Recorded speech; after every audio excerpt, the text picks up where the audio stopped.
కాంగ్రెస్ అధికారంలో ఉన్నప్పుడు నీళ్లు లేని ప్రాంతాల్లో ప్రాజెక్టుకు ప్రతిపాదించింది హరీష్ రావు గుర్తు చేశారు.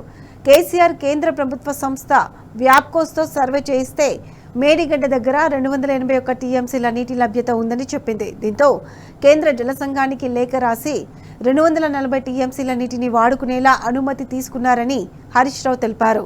తెలంగాణ హక్కులు కాపాడేందుకు కేసీఆర్ దూరదృష్టితో ఆలోచించారన్నారు.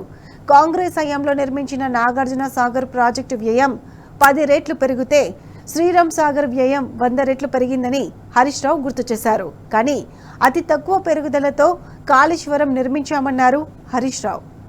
కాంగ్రెస్ పార్టీ నీళ్లు లేని చోట ప్రాజెక్టును ప్రతిపాదిస్తే విజ్ఞత కలిగిన తెలంగాణ ఉద్యమకారుడు ప్రాణత్యాగానికి సిద్ధపడి తెలంగాణ తెచ్చిన కేసీఆర్ ఆ నీళ్లు లేని చోట ప్రాజెక్టును కొనసాగించాలనా, నీళ్లున్న చోటికి మార్చి తెలంగాణ ప్రజలకు నీళ్లు ఇవ్వాలన్నా ఇవాళ ఒక్కసారి ఆలోచించాల్సిన అవసరం ఉంది.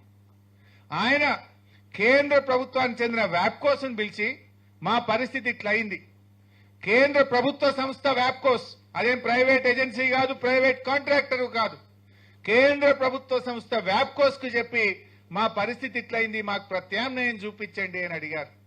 ఆ కేంద్ర ప్రభుత్వ సంస్థ వ్యాప్కోస్ అత్యాధునిక టెక్నాలజీ లైడార్ సర్వేను ఉపయోగించి వాళ్ళు డీటెయిల్డ్ గా స్టడీ చేసి మేడిగడ్డ దగ్గర బ్యారేజ్ కట్టుకోండి, ఇక్కడ 280 టీఎంసీల నీటి లభ్యత ఉంది అని చెప్పారు. అప్పుడు కేసీఆర్ గారు బాగా ఆలోచించి 280 ఉంది అని 160 టీఎంసీలు ఇక్కడ ఉన్నాయనుకుంటే ఆడ ఉన్నదే 102, అందులో డైవర్టబుల్ అంతకంటే తక్కువ అవుతుందని ఇవాళ అక్కడికి మనం మార్చి సెంట్రల్ వాటర్ కమిషన్ కు ప్రతిపాదన పంపితే 240 టీఎంసీల నీళ్లు వాడుకునే విధంగా సిడబ్ల్యూసీ మనకు అనుమతి ఇచ్చింది. ఇందులో చాలా స్పష్టంగా చెప్పారు దేశపాండే గారు. నేను ఆ రోజు నీటిపారుదల శాఖ మంత్రిగా కూడా ఉన్నాను. తమ్మిడిహట్టి నుంచి ఎల్లంపల్లికి గ్రావిటీ ద్వారా నీళ్లు రావు, అందులో కూడా 42 మీటర్ల లిఫ్ట్ ఉన్నది. ఈ వాస్తవాన్ని దాచిపెట్టి పదే పదే గ్రావిటీ ద్వారా నీళ్లు వస్తుండే మీరు లిఫ్ట్ పెట్టింది అనవసరంగానే ఒక దుష్ప్రచారం చేసిండ్రు. ఆ నిజాలను కూడా ఆధారాలతో సహా దేశపాండే గారి పుస్తకంలో పెట్టారు.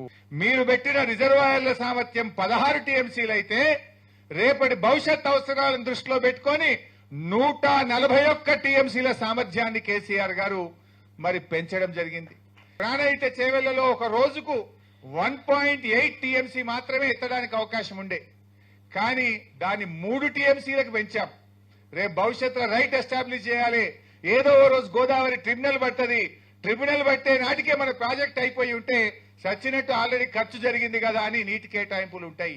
రైట్ ఎస్టాబ్లిష్ చేయాలి, తెలంగాణ జాతి హక్కులు కాపాడాలని చెప్పి దూరదృష్టితో కేసీఆర్ గారు 1.8 టీఎంసీ నుంచి 3 టీఎంసీకి మార్చారు. ఇందులో చాలా స్పష్టంగా పేజ్ నంబర్ 25 లో మీరు చూసినట్టయితే ఏ ప్రాజెక్టుకు ఎన్నెన్ని రెట్లు పెరిగింది అనేది కూడా చాలా స్పష్టంగా వారు చెప్పారు. నాగార్జున సాగర్ ప్రారంభించినాడు 122 కోట్లతో కడతామన్నారు, అయిపోయే వరకు 1183 కోట్లు అయింది, అంటే 10 రెట్లు పెరిగింది. అదేవిధంగా శ్రీరామ్ సాగర్ 40 కోట్లతో కడతామన్నారు, అయిపోయే నాటికి 4300 కోట్లయింది, అంటే 100 రెట్లు పెరిగింది. ఇకపోతే జూరాల 70 కోట్లతో కడతామంటే పూర్తయ్యేసరికి 1815 కోట్లయింది. అదేవిధంగా పులిచింతల 565 కోట్లతో కడతామంటే 1816 కోట్లయింది. ఇట్లా అన్ని ప్రాజెక్టుల వివరాలు ఉన్నాయి, అన్ని కాంగ్రెసే కట్టింది.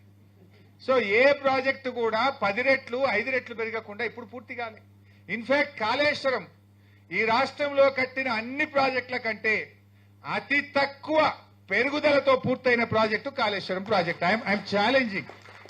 కాళేశ్వరం సర్వే కోసం డిజైన్ కోసం 677 కోట్లు ఇచ్చిందని వచ్చింది పేపర్లో హెడ్డింగ్. 677 కోట్ల సర్వేకు డిజైన్ కని ఈ బుక్ లో జీవోలతో సహా పెట్టింది దేశపాండే గారు. జోక్ ఏంటంటే ఆ జీవో నంబర్ 40, జీవో నంబర్ 40 18/1/2016 దానికి ఇచ్చిన డబ్బు ఎంత అంటే 677 లక్షలు, అంటే 6,77,00,000. పేపర్లలో ఏమొచ్చింది? 677 కోట్ల రూపాయలు సర్వే డిజైన్ కి ఇచ్చింది. ఇది ఏం చెప్పాలి, ఎవరికి చెప్పాలి? ఇది మళ్ళీ ఏ పేపర్ చూడండి మీరు తెల్లారి, ఇదంతా ఎక్కువ 6 నెలల కింద ముచ్చట.